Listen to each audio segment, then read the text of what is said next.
तर नवीन बॉडी आपण तयार करू, नवीन सगळं करू. संविधान सरळ आहे ना, काहीच नाही आहे ना. राहुलजींनी काय ठेका घेतला काय संविधान की यार बाबा मी संविधान वाचवतो तुम्ही जगाल म्हणून? संविधान खत्म आहे.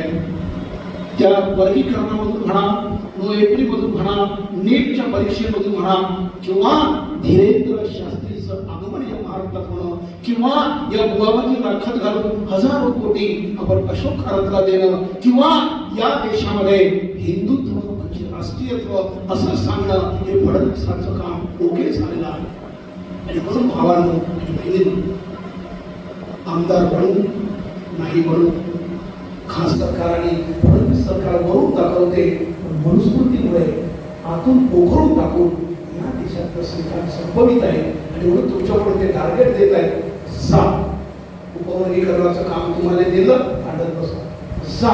तुम्हाला आता अनुसूचित जाती, एससी, एसटी, ओबीसी आणि या सगळ्या लोकांना नो एंट्री केली आहे. पुढे आरक्षित जागेसाठी सरांना माहिती आहे. सर कॅबिनेट मंत्री आहे.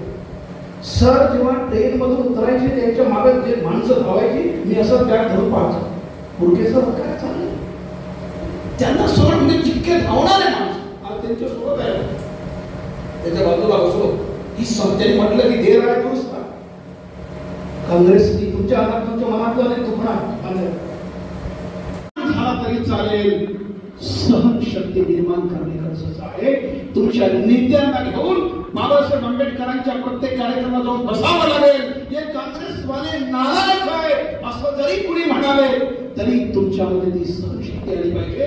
तुम्ही एक तास नव्हे 5 तास त्या कार्यक्रमात बाबासाहेबांच्या लेकरांबरोबर बसली पाहिजे. त्यांना सामावून घेण्याचं काम तुम्ही काँग्रेसच्या या सर्व आंदोलनात आलेल्या बाबासाहेबांच्या लेकरांनो आणि काँग्रेसचे मोठे जे फादरवडीचे आणि नेते आहेत किंवा माननीय पुरके सर जे ज्येष्ठ नेते आहेत.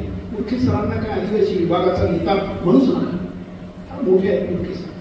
त्यांची इंग्रजी, त्यांचं वाङ्मय, त्यांचं साहित्य. सर तुमच्याबद्दल आता काय बोलावं तो विषय वेगळाच, कुठेतरी बोलताय.